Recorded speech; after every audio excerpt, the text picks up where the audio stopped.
Hi everyone, welcome to this week's Desteni I Process live Google Hangout.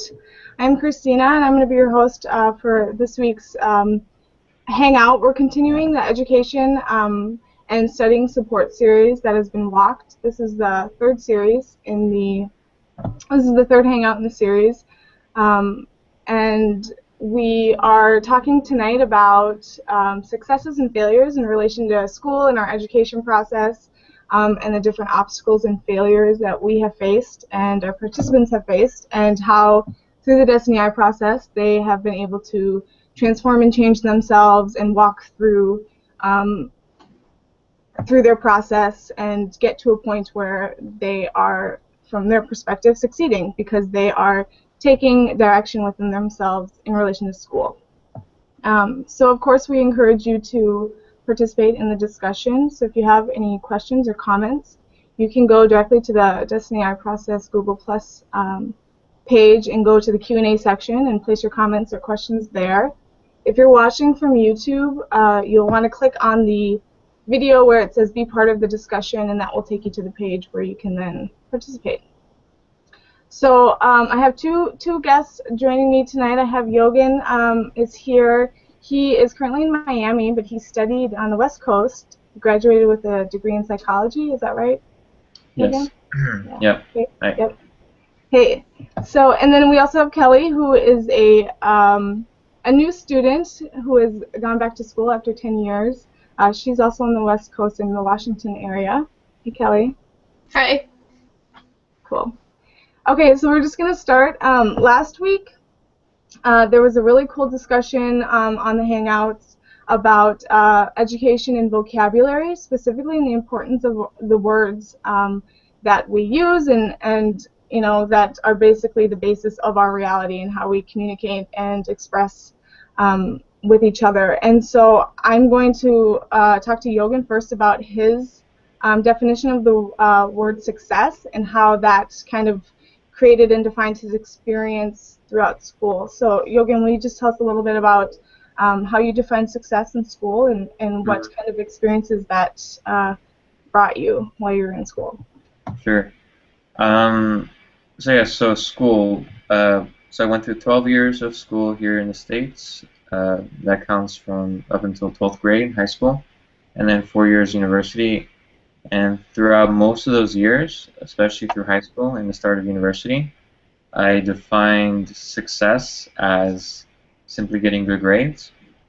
And within that success, too, it wasn't simply grades, it was also how well you did in comparison to everyone else.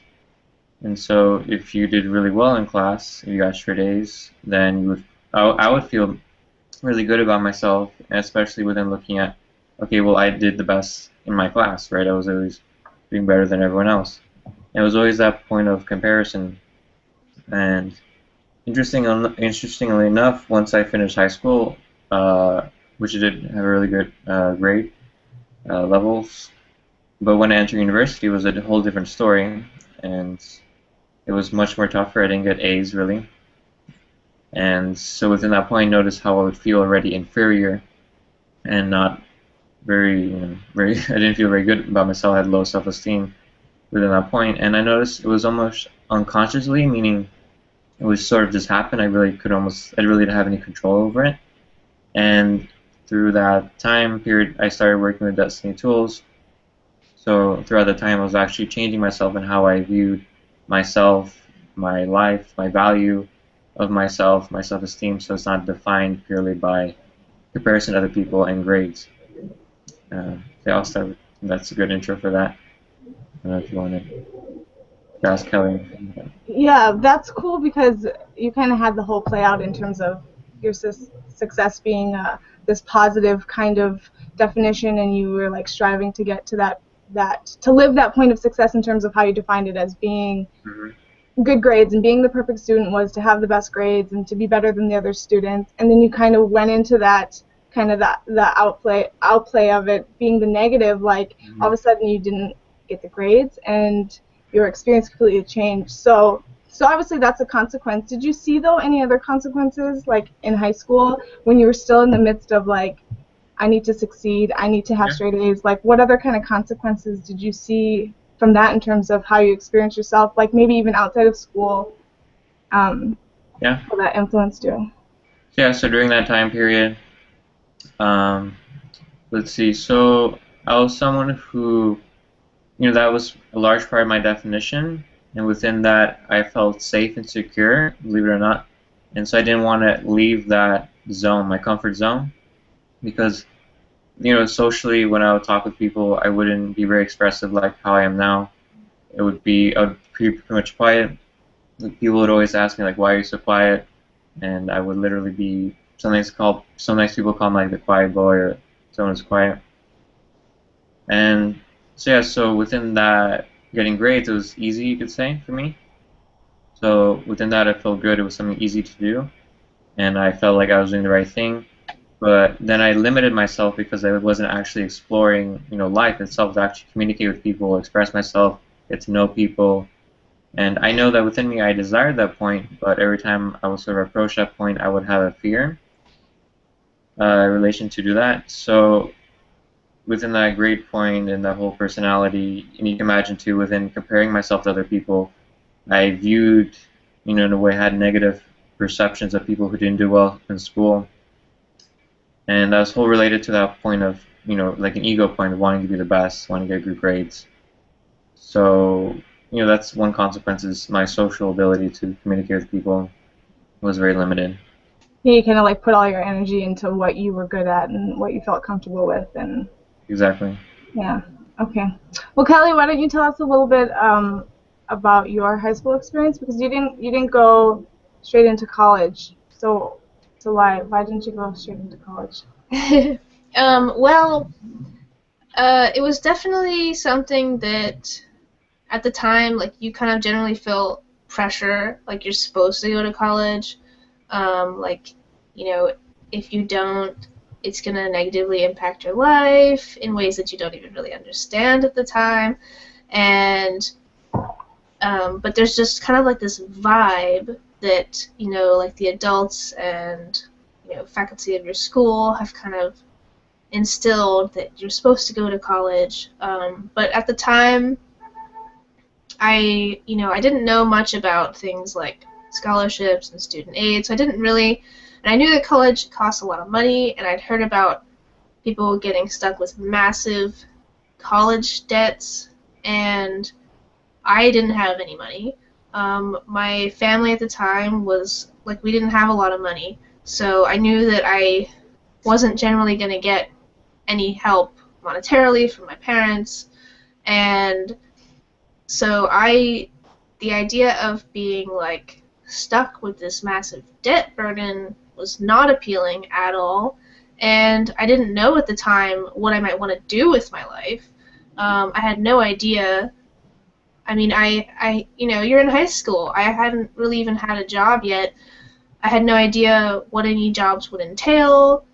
Would I like them? What would I be good at? Nothing. So, I mean, how could I pick something that then I will have to go to another 4 years of school and be massively in debt? I mean, there was just no good answer to that for me. So I figured, okay, I'm just going to go and work, and then maybe I'll go back to school later. That was something that within myself, for some reason, I just decided that I know that there's no age limit to go to college, so, if I want to go 10 years from now, so be it. I'll go to college. I wasn't, because I knew there was kind of a stigma, like, you're supposed to go now, but I said, I don't know, for some reason I decided to hell with that. And, if I want to go later, I'll go. So that's kind of what I left it at. I mean, but within that, there was, like, a lot of fear to make that choice. And this interestingly ties into, like, what Yogan was talking about with the definition of success, because by not going to college, I had to deal with feeling like a failure, because it is kind of that, how we tend to define success, getting the good grades, going to college. So when you don't do that, then it means you're a failure. So, And so it was kind of scary, and because I didn't know how this was going to impact my life. And but on another note, I kind of felt relieved because it's something that you're feeling like you're pressured to do and you're supposed to do, and I was kind of relieved to have all these reasons not to. Yeah. That kind of let me get out of it, and because what that really revolved around was a fairly intense dislike for school, based on a lot of the experiences that I'd had in school and like didn't know how to deal with. Also tying into that point of success and failure, where like in the early part of my school, I got a lot of good grades. Things came really easy to me. When I got into now I was a military brat, so I moved around several times and changed schools several times, and that was impactful. And one school I went to, we had just a lot of teachers there that didn't really care. You know, whatever their situation is, I know it's not an easy. It's always not always an easy situation, you know. And so there wasn't a whole lot of effective teaching going on, and then I started to not do as well, and then I felt more like a failure. I felt negative. I didn't like school. It was difficult. It was hard. And it was the total reversal of that initial positive experience, because I'm just cruising along, I'm doing so good, I'm so successful, and then bam, you know. And so interestingly, because it seemed like, okay, now things are just going negatively, now I'm no longer going to be that good student. So interestingly, in contrast to like Yogan's experience, I went more for the social thing, because it seemed like the school stuff was just not, you know, gelling. So I got more involved socially with students and hanging out, and that's what I defined as positive and what I wanted to do, and I didn't want to do homework and stuff like that. So when I graduated, I was like, yes, no more homework. You know, like when I made the decision to not go to college, I was like, yeah. Like with my friends, because it's a big topic at the time, everybody's talking about it. You know, are you going to go? Where are you going to go? And so when my friends would ask me, I'd be like, no. And I would play it off like, you know, I was fine with this decision because I didn't want to, you know, expose all the turmoil that I was actually experiencing. You know, it was like a way of trying to make myself feel okay, even though I felt really scared and uncertain and felt kind of like a failure, you know. So I kind of just played it off like, no, I decided I'm not going to go. I don't know what I want to do anyway. I'm not going to get into those debts. And besides, I really hate homework. So, but I mean, it's interesting now because of the DIP process. I've realized that those experiences that I had that totally shaped the decisions I made didn't have to necessarily go that way. You know, if I'd understood the experiences that I was having and why, I could have changed it. And I have. I mean, that's the thing. Like, with the DIP process, I've been able to investigate that whole history, and now that's why I can look back at it with so much understanding of what was taking place. Right. To then come now to a different decision, because now I am in school. I have gone back, but what about the horrible homework? You know, like, but I've been able to change that relationship. So. Yeah, that's really cool. Yeah, I had a very similar experience where I was like, you know, I did really well in school and I enjoyed being in class and learning and being a part of the whole process. But like Yogan, like once he got into college, it changed. When I got into high school, it changed and everything kind of fell apart. And I then was like, same as you, Kelly, school is not really working for me. The classes aren't really working. I don't really know what I want to do, because you do have that kind of deadline of, I'm going to have to make a decision on what I'm going to do. I have to decide what am I going to do for the rest of my life. And I was like, I have no idea. And so I just invested in that social part of school. And so, yeah, I made that same decision not to go to, not to go to college, not to continue my education. Education was never really emphasized in my family either. So I didn't really feel pressure within the family to continue. It was kind of like, that was normal for me. Like, I didn't really have to go. But I also had that same pressure of, like, people around me were going to school, and I felt like somehow I'm inferior, I'm less than, because I have all these reasons and excuses I'm using as to why I don't have to go, but I really still feel like maybe I could be making a different decision, and, you know, somehow I'm different than other people, and created quite the turmoil at that stage. Yogan, what about you? Did you feel like you had some pressure from your family to kind of, like, in terms of you having such a drive to be academic and do well and succeed, did you feel pressure from your family to, I mean, was that coming from your family, or was that more something internal?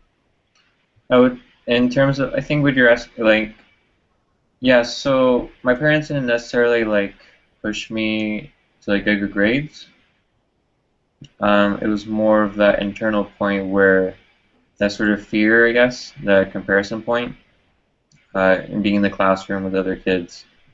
And, you know, I would show my report card to my mom and my dad, and, you know, I would feel good if I got, you know, good grades. And that point of that, maybe I remember like a certain, like, imagination of, like, getting a bad grade or, like, failing out of school or something like that. That when I would think of that, like, that would just sort of pop up within me of, like, failing out of school or getting a bad grade, like an F, and, like, showing them to my parents finding out that I would have this very strong fear reaction, where I would imagine that scenario, that I would have this fear come up, and that would sort of then motivate me to then go to my homework and do my homework and do all of my things, you know? Mm-hmm. So even within certain class projects, like big projects or homeworks, I would spend a time almost just thinking, sort of motivating myself with all this fear, and then I'll go do the project, then I'll do it very well, like, very quickly.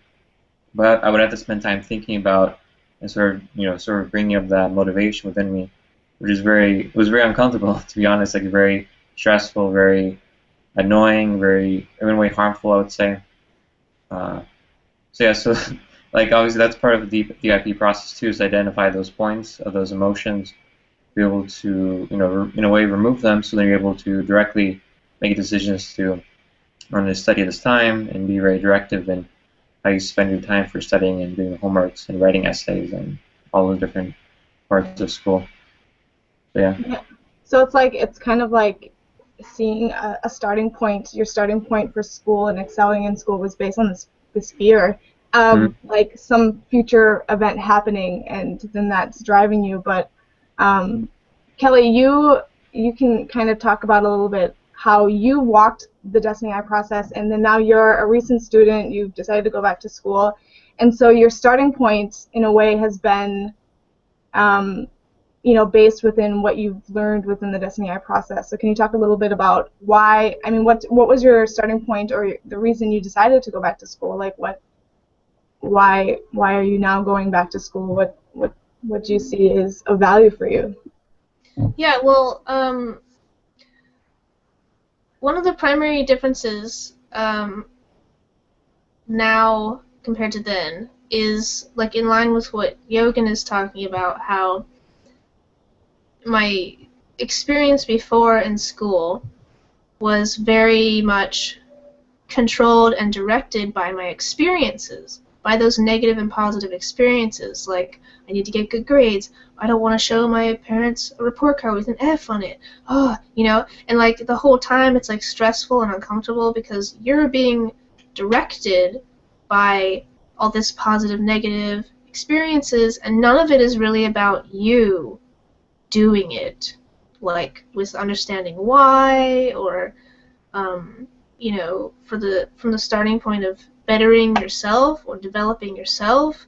It's all kind of in separation of stuff like you have to do by some outside force or pressure.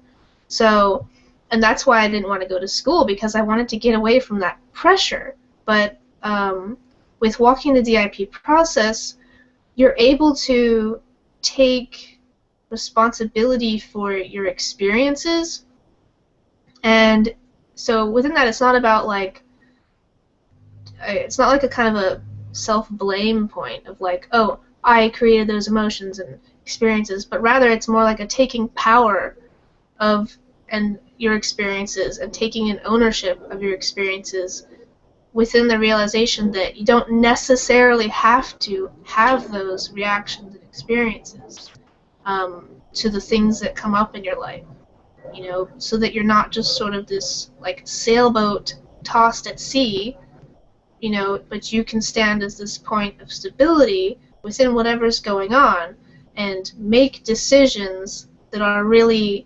best for what is relevant to you in that moment and isn't about like trying to avoid some punishment or some potential future, you know, that you're just afraid of. So through walking the DIP process, I've been able to look at all those experiences that have directed me in my life, that directed me to not go to college. Because, I mean, it's become pretty apparent by being in the work world for a decade or more. Actually, it's been about...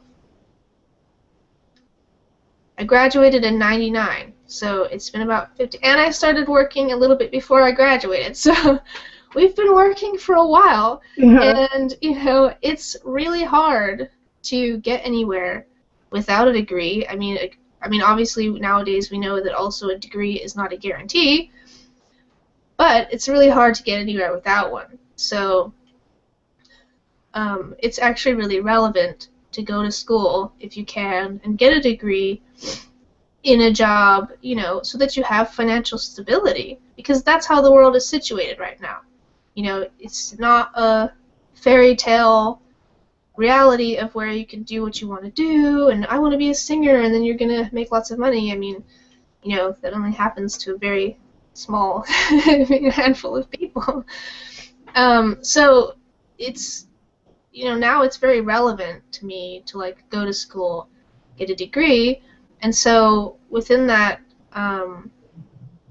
through the DIP process, you know, I'm able to take back my self-power and my self-will and change those experiences so that I'm no longer reacting to things and having that drive me and prevent me from doing that which is really supportive for me, which would be to go to school and get a degree so that I can get a better job and have better financial stability. So through walking the process and taking responsibility for my reactions, I now can understand like why I reacted the way I did, and also see that I don't need to. I don't have to feel negatively about you know, how my grades are or how I'm doing, or it's not necessarily a reflection on my self-worth or my value, you know. So I mean, a lot of what we do within the Desteni I process is about value and sorting out the values that we give into things, positives and negatives, because that's what drives us. You know, that's what we've allowed to drive us and control our lives practically. So when we understand how that works, we don't have to be a victim to that. And so now I've been able to go back to school, and it wasn't easy in the beginning either. I actually went back to college maybe 4 years ago for like a couple semesters. Me But too. then I moved and things changed, so now I'm back again.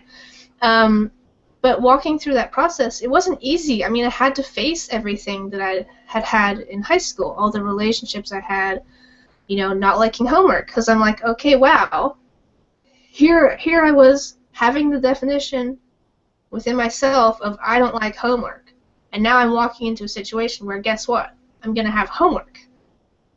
You know, what do I do? So, because that's what I believed. I believed I don't like it. Yeah. Did you find that those same points came up then? Like what you kind of left school with, did those then resurface when you made that decision to go back? Yeah. Yeah, exactly. Because that's what I had been living. It was still there. So me not going to school and not going to college didn't make that stuff actually go away.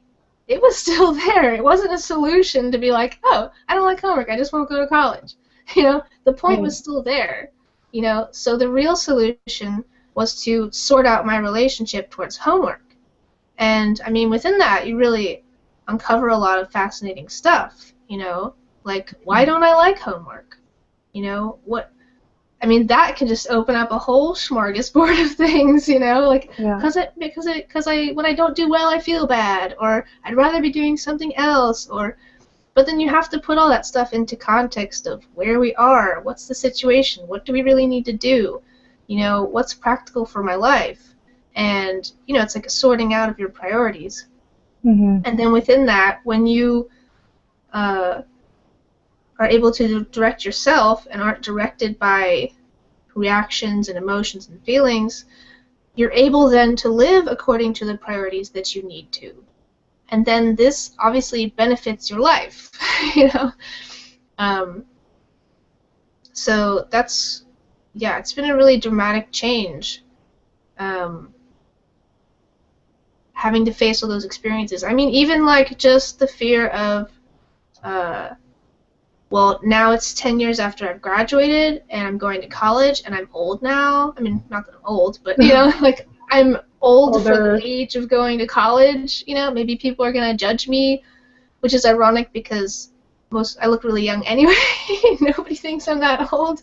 But, you know, as that point was still within me, because it's like that idea of society that you're supposed to just go after high school, and now I'm going back so long. People are going to wonder, or think things about me, or, you know, and I mean, it was just really fascinating to like walk back into the school point and face all this stuff that came up and just see how so much of it just isn't like relevant or real, and when you don't participate in it, it just like melts away. It doesn't actually exist, and then you're actually so free because you're like, I'm here and it's relevant for me to go to college right now. This is what I want to do. I'm going to do it.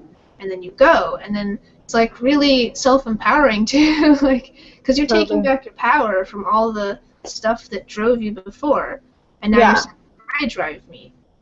Yeah, it's like, it's really, it's what a difference in terms of seeing how like these emotions and feelings and positive and negative energies are kind of like pushing us to do and go in a certain direction, and it's kind of like we're either being pulled or pushed, and we're like, there's no sense of like, I'm steering this, because one thing will happen and your whole world will crumble, and it's like, oh my god, where have I been? What have I been doing, you know? And so through the Desteni I process, it's like, okay, this is what I see I need to do, this is why it's relevant, this is what's practical for my life and for what's currently here as this world. And so yeah, that's a really cool example.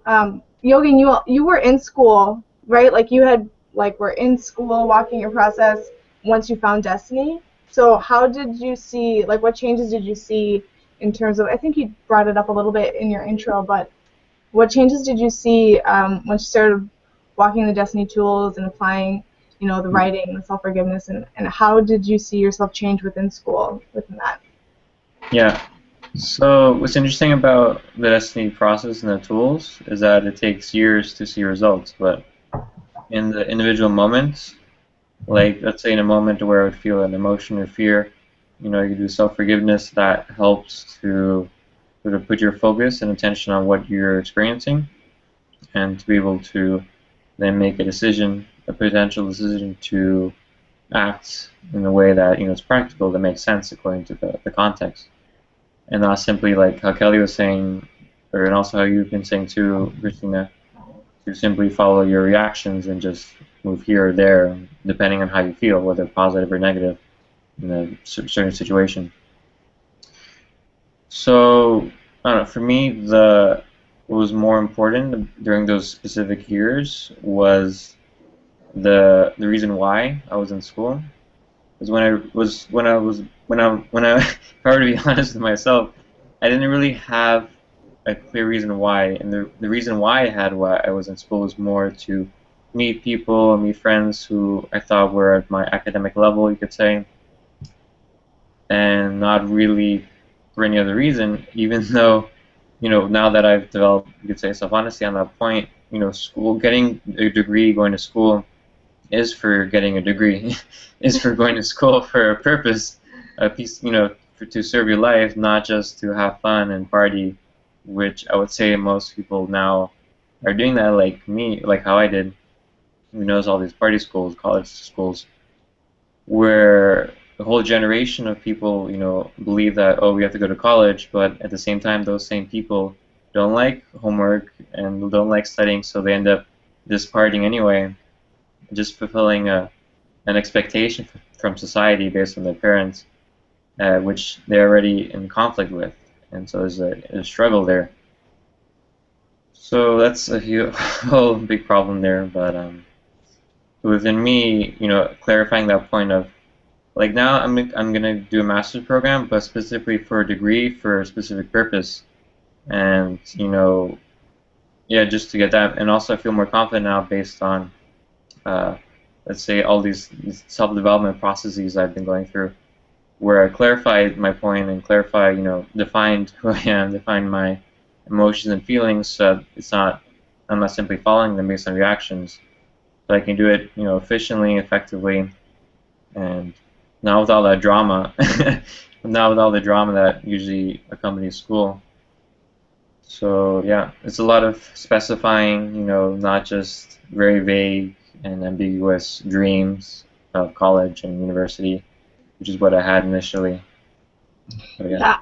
I can see too how, if we haven't clearly defined what education is and who we are within that, and why we're doing it, and giving ourselves like a really practical direction in terms of, I'm in school and this is why I'm doing it, and this is how I'm going to apply myself. I can see then how all those reactions and external influences and pressures can then become the obstacles and the challenges that we allow to then deter us from what we're doing. So it's almost like the Desteni I process is like that, it's like this guard that we have, that we can just walk through anything because I have the tools, I know what I'm doing, I know who I am, essentially is the point. It's about establishing who am I, how am I going to live, how am I going to direct myself, which is exactly that self-empowerment, making that decision, this is what I'm going to do and why I'm going to do it. Yeah. So Kelly, oh wait, I was going to ask, darn, I had a really good point while you were talking, Yogan. I was going to ask you and I forgot it, so hopefully it will come back. But Kelly, why don't you tell us a little bit about some of the challenges that you came across? I was looking more at systematically in terms of the education system, registering for classes or having to take placement tests. What were some of the challenges that you found coming up there that could have potentially swayed you from continuing on? Mm-hmm. Yeah, well, it was interesting because when I went back to school, this was kind of the first time that I was also doing school for myself. I mean, you don't really put yourself in elementary school. You don't arrange it. You don't arrange high school. And if your parents are assisting you with the college point, you maybe don't even really arrange that either. It's kind of just all prepared and then you just walk it.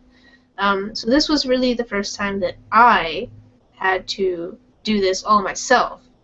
Find a college, call people, go there, get books and things like that. And so it was all on me. And I had to face even just fears of walking into an institution, by myself. I mean, it's kind of daunting. It's like a big building. What if I get lost? How do I find this room number? Because it's not like high school where, it's all kind of easy. It's smaller, usually. You can just go ask somebody where to go. I mean, it's there's this kind of a big divide between high school and college, and when you get to college, it's just this whole other world. It's all about all the responsibilities on you. Nobody's gonna tell you to do homework. You just have to do it, and it's this daunting, So I think that's probably what a lot of people who come right out of high school and go to college face, and I still faced it, 10 years later going into it. But it was a great opportunity because I was walking my DIP process, and so I already understood that I was going to be facing these kind of fears and things, and so was already prepared and ready to kind of just, I had made the decision that I'm going to do this, and I'm going to trust myself to do it. Now I'm trying to think of in terms of like societal difficulties. I mean, in terms of like money and like coming up with money for the tuition and things like that, was really difficult because I mean, I'm grown up now. I have my bills to pay. I have rent. I have all the bills. you know, I have to work and try and find time for school and try and find the money to pay for it. I mean, it was really difficult. I can see how a lot of people would not even have that option. I was lucky enough to have a job that paid a little more than the lower paying jobs, which allowed me to be able to work a little less and still manage to just cover the tuition along with financial aid. So it was pretty tight trying to work all that out, and you really have to have made that decision within yourself to really do this, because you're going to have to really, it's going to take time. You're going to have to sacrifice some things that you maybe want to do, some of the things that are like the things you'd rather be doing, like watching TV or whatever. You're going to have to do less of that and really focus, and that's where like you're saying, the DIP tools like this guard really come in, because, I mean, I don't even know how I would have found the determination to do it. And in relation to that point with the DIP tools being like the guard, a really cool point came up in relation to that, which was like, how my experience has actually changed in relation to doing school and doing homework and contacting people I need to contact and doing all that stuff. It's like, now that I've changed my experience toward all that, it's like, it's no longer this kind of mystery of, what am I going to experience next? Is it going to be positive or is it going to be negative? Or now it's like I'm walking through school with confidence, and it's like how Yogan was saying, you get out of high school, you're doing really well, you go to college, wham. What was interesting was like, I was prepared this time around, so when I went into college the first time, I literally got straight A's in like every class, and I was like, wow, this is, because I was ready to do the work.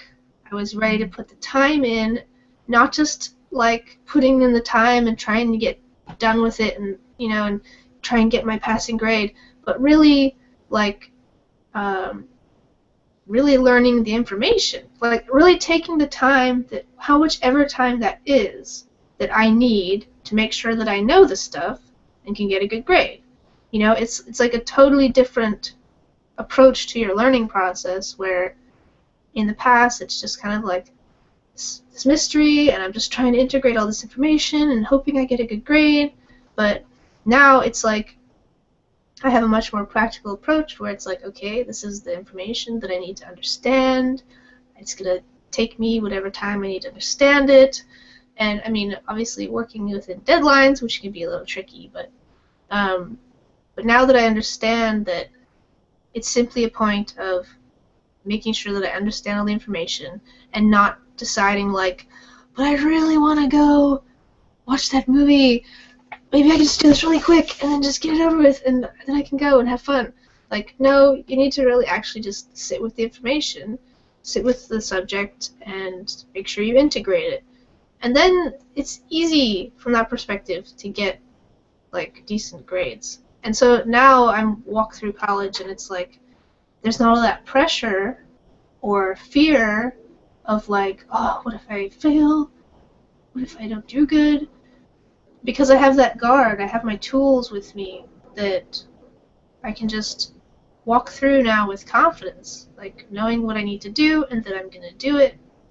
And Yeah, that's cool. yeah. I had kind of that same point. I had it's been 10, 11 years since I graduated high school, and then I went back about 5 years ago, but I didn't last a semester because it was like the same points that came up from high school were resurfaced, and I gave myself all these reasons like this is not worth it, this is not going to work, screw the system, it doesn't work, like I was totally, whatever, I wasn't into it. And then, walking with Desteni and applying these tools in my life, I made that decision again, like I'm going to go to school and I see why, and I'm going to give myself this direction and I'm going to go. And I found that it was such an awesome experience to actually start applying what I've been learning in the Desteni process, like self-responsibility, being self-honest with myself, like why am I not going to class, or why am I not doing homework, or why am I procrastinating, like I found for me it was such a cool process to walk through in actually applying the tools I was learning within Desteni. And I thought I had, I had figured out how to succeed in school. You show up for class, you do the homework, you participate. Like, it was really simple. Like, you do these physical things, and you, like, let all the emotional stuff and reactions go, and it's like you can succeed. You can do well in school, and you can enjoy the whole process. So, I mean, it was really interesting to do that. Yogan,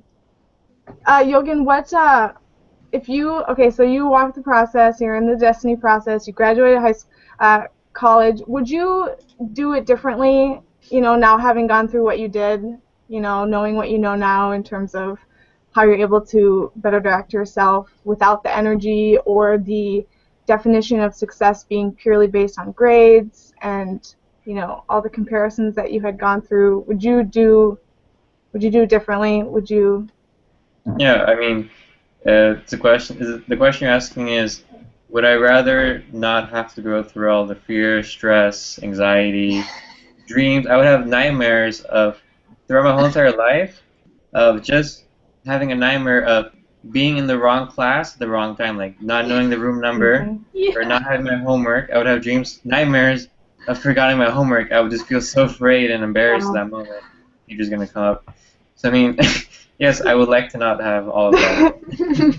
Yeah, but I mean, like kids who are graduating, they're going to be graduating this spring, and they feel that pressure. I mean, what would you say to them in terms of, how to better support themselves? Yeah, so I mean, the Desteni tools, it does take time, which is why I think it works, because it takes time to change yourself. So, you'll see the results. Some results will be instantaneous, like when you let go of certain emotions in a moment. But it does take time to develop the tools, to practice it, to really integrate it within yourself. But the time is well worth it. Mm-hmm. So if you do daily, just a little bit every day, that makes a huge difference in your life. And ideally, you apply it so that you actually live the points of self-honesty, self-responsibility, self-forgiveness. And if you do that, then you literally, whenever you enter into a moment of any kind of anxiety, fear, stress, or even an ego trip of just, being in your mind, trying to avoid responsibility, and then some positive escape, then you can take responsibility and change that moment. So, we're human beings with certain age, we've been alive for so many years on this planet, so we have lots of different patterns and habits and systems of how we live, how we act. So it does take time to remove them, but, if you remove them, then it makes a huge difference in your life, so it's definitely worth it, I think. Yeah, cool. We did have a comment from Mutas Khalifi. He just says hello. I think it's a he, so hello, thank you for watching, Mutas. Okay, well, I think we're wrapping up here on our time, so if you guys have any last things you want to say in relation to this, in terms of, like, what would you guys define as, like, or Yogan, how about this? Have you redefined that word success for you in relation to school? I mean, so one cool point is how I've embraced mistakes and failures and being wrong and just messing up, because through embracing those points and letting go of all that negative definition, that is actually how you learn, believe it or not, by actually finding out what you don't know. Yeah. Finding out, okay, I don't know this, so I'm gonna go look it up and read about it and learn. Yeah, So, not taking it personally, like, oh, I'm such an idiot because I don't know this. It's like, exactly. what an opportunity then you have to expand yourself by getting to know it now, you know? Yeah. Yeah. Kelly, any last words from you? Yeah, that's just a great point. I mean, like, so you don't go on thinking like, oh, I just don't like math, and then, then that affects your whole life, because then maybe you could have been like a rocket scientist or something, but, how much did it change your life, just that simple little belief like, oh, I'm not doing good at this, so this just isn't for me. It's not, it's not working. Mm-hmm. But yeah, instead of not taking it personally and just realizing, oh, this is actually where I need to learn. I mean, that's what the mistakes are for. I mean, the school system it's getting better, but it's kind of been not so great at that either. It's kind of like a pass or fail thing. And so you start to think, oh, either I pass or I fail. I mean, where's the learning process in that? Like, Right. you don't fail, you just won, because you found the thing that you need to know still. Yeah. Yeah, totally. It's like redefining, what it means to learn, because it's not. Yeah, it's the whole pass fail is the win lose, the competition, the who's better than the other people, and it's like all of that is irrelevant when it comes to, you know, like Yogan, you mentioned earlier before our hangout, we all come into this world as babies. We all don't know everything. We don't know anything, and we have to learn, and we have to get up and walk and fall and get up and walk and fall, and you just kind of allow yourself to go through that process. Then it's amazing, what we could establish within ourselves and within our lives if we allowed that. Yeah, totally. Okay. Yeah. Anything else? No. Okay, so yeah, thank you guys for joining me. This was really fun. We're going to be back next week continuing with the education series. I think next week will be specific, like, tips and tricks on how to study and how to really get yourself, down to the grind and get into the information. And so stay tuned for that. We'll be back with that next Thursday. And thanks everyone for watching. And if you have questions regarding this topic, or for Kelly or Yogan, you can leave a comment on the YouTube page or the Desteni I Process page, and we will forward that question to them. So thank you guys. We'll see you next time. Thank you. Bye. Bye.